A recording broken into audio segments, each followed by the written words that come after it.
Already இதுக்கு முன்னாடி ஒரு வீடியோவில் சொல்லியிருந்தேன்ல என் ஹஸ்பண்டோட ஃப்ரெண்ட்ஸ் இங்கே வந்திருந்தாங்க அப்படின்னு சொல்லிட்டு.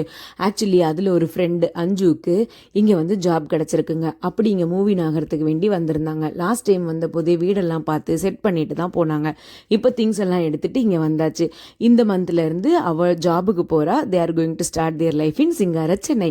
ரொம்ப நாளாக எனக்கு ஒரு ஃப்ரெண்ட் இல்லையேன்னு வருத்தம் இருந்தது. இப்போ எனக்கு மாறிடுச்சு. ஆக்சுவலி இந்த கேங்கில் நான் கல்யாணத்துக்கு அப்புறம் ஜாயின் ஆகும்போது இவங்க 2 பேரும் யூகேல இருந்தாங்க. எனக்கு பெருசாக பார்த்துலாம் பழக்கம் இல்லை. இந்த வாட்ஸ்அப் குரூப் ஃப்ரெண்டாக தான் இருந்தாங்க. பட் இந்த கொஞ்ச நாள்லேயே ஒரு நல்ல பாண்டு க்ரியேட் ஆனதோட இல்லாமல் எனக்கு ஒரு குட்டி தங்கச்சி கிடச்ச ஃபீலும் இருக்குங்க. என் ஹஸ்பண்டோட ஃப்ரெண்ட் கேங்கை பற்றி சொல்லியே ஆகணும். அதில் வந்து வெரைட்டிஸ் ஆஃப் பீப்புள் இருப்பாங்க.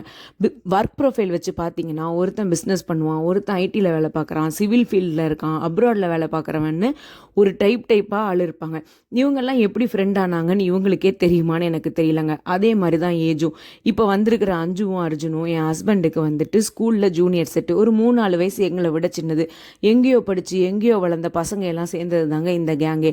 ஒருத்தனுக்கு ஸ்கூல் மேட்டாக இருப்பான், காலேஜ் மேட்டாக இருப்பான், ஃப்ரெண்டோட கசின் அப்படின்னு சொல்லிட்டு வெரைட்டி ஆஃப் பீப்புள்ஸ் வந்து இந்த கேங்கை ஃபார்ம் பண்ணுறாங்க. ஒரு அழகான ஃப்ரெண்ட்ஷிப் உள்ள கேங்கு.